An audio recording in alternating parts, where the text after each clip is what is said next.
હવે શોર્ટ ટાઈમમાં એડિશનલ એન્જિનિયરની ભરતી આવી જશે, જેનું ટોટલ માર્ક્સ 210 છે. ક્લિયર છે? 210 માર્ક્સમાંથી તમારું જે પેપર હશે ટેકનિકલનું 120 માર્ક્સનું હશે જૂના આરઆર મુજબ. ક્લિયર છે? ચલો આપણે સ્ટાર્ટ કરીએ. ટર્બાઇનની વાત કરવાની છે આજે. અલગ અલગ પ્રકારના ટર્બાઇનની વાત કરીશું. કયું ટર્બાઇન કેટલી એફિશિયન્સી હોય છે, કેટલા હેડ માટે એનો યુઝ થાય છે, ક્યાં યુઝ થાય છે, કેટલી સ્ટીમ પર ઓપરેટ કરે છે. ક્લિયર છે? ચાલો સ્ટાર્ટ કરીએ. તો ક્લાસિફિકેશન ઓફ વોટર ટર્બાઇન, એમાં base on type of flow પ્રમાણે જોઈએ તો એક્સેલ ફ્લો હશે, ઇનવર્ટ રેડિયલ ફ્લો ટર્બાઇન હશે, tangential or peripheral flow turbine હશે, મિક્સ ફ્લો ટર્બાઇન હશે. Base on action of water, જો base on type of flow અને base on action of water, એમાં ઇમ્પલ્સ હશે અને રિએક્શન હશે. પછી આપણે ડિફરન્સ જોઈશું બંનેનું, એટલે વધારે ખ્યાલ આવશે. ચલો, ઇમ્પલ્સમાં જે હશે એ હાઈ હેડ માટે એનો ઉપયોગ થાય છે. જે હાઇલાઇટ કરાવું, જેના ઉપર મારી પેન હશે એ તમારે એટલું જ વાંચવાનું રહેશે, એના સિવાય કોઈ વાંચવાની કોઈ જરૂર નથી. ચાલો, તો હાઈ હેડ માટે એનો ઉપયોગ થશે. રિએક્શન ટર્બાઇન યુઝ ફોર લો અને મીડિયમ હેડ માટે એનો યુઝ થશે. તો હાઈ હેડ માટે કયો ઇમ્પલ્સ હશે, લો અને મીડિયમ માટે રિએક્શન હશે. Turbine date uses the pressure and velocity of water generate rotational force. તો આ શું ટર્બાઇનનું કામ શું છે? તો turbine date uses the pressure and velocity of water to generate, કયું ફોર્સ જનરેટ કરશે? તો રોટેશનલ ફોર્સ. કોણ કરશે? તો ટર્બાઇન. ક્લિયર થાય છે? ચાલો. In impulse turbine entire pressure of water is convert into kinetic energy. શામાં કરશે? Kinetic energy. અને એ જે હશે કાઇનેટિક એનર્જી, એ nozzle and velocity of the jet drive the wheel. તો નોઝલ તમે જોયું હશે, હમણાં તમને એવું હશે તો ફોટોસ પણ બતાવીશ અલગ અલગ પ્રકારના ટર્બાઇનના. હવે ડિફરન્ટ ફોર્મમાં તમે જોઈ લો ડિફરન્સ, તો વધારે ખ્યાલ આવશે. તો આમાં વેલોસિટી જે હશે, વેલોસિટી એટલે શું થાય? અંતર ભાગ્યા સમય. વેલોસિટી એટલે અંતર ભાગ્યા સમય. વેલોસિટીને ગુજરાતીમાં શું કહેવાય? વેગ કહેવાય. તો સ્ટીમ જે હશે એકની વેલોસિટી વધારે હશે અને અહીંયા ઓછી હશે. During flow of steam pressure drops only the nozzle. During the steam flow pressure drops over fix nozzle and moving બ્લેડ્સ.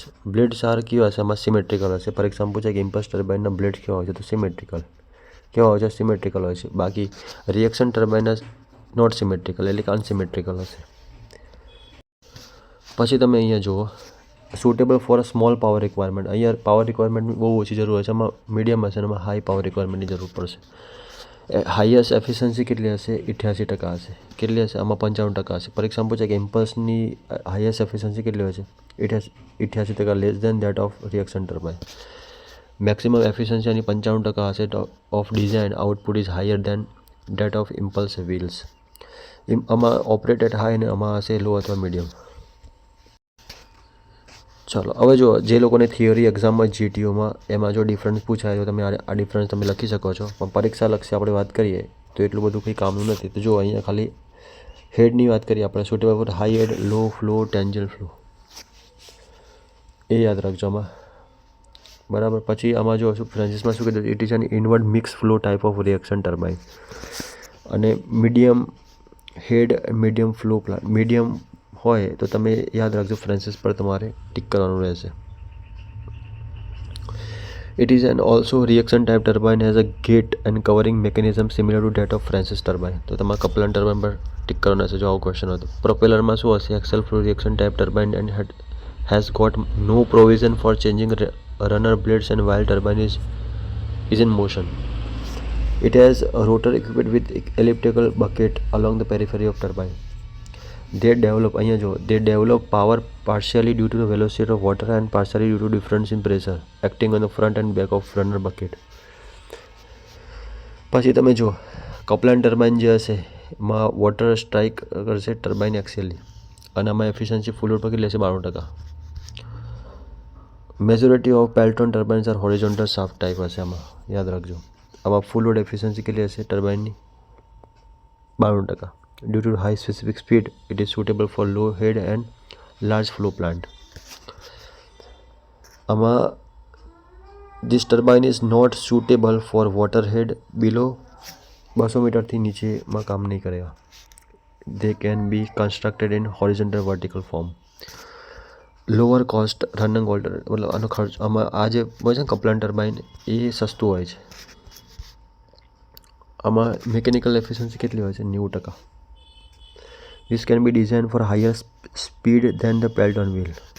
Efficiency આની ફૂલ લોડ પર કેટલી હશે? 90% હશે. તો તમે જો અહીંયા મિકેનિકલ એફિશિયન્સી કે તો 90% યાદ રાખજો. અને અહીંયા શું કીધું છે ભાઈ? એફિશિયન્સી અબાઉટ ઓલ લોડ, બધા લોડ પર જે ટોટલ એફિશિયન્સી કેટલી હશે? 90% હશે. It's runner is capable of reverse operation as a pump. Clear? તો પેલ્ટોન, ફ્રાન્સિસ, કપલાન, પ્રોપેલર આ બધા તમે યાદ રાખજો. પરીક્ષા લક્ષી ખૂબ જ અગત્યના ઇમ્પોર્ટન્ટ છે. ઓકે, જય હિન્દ, જય ભારત.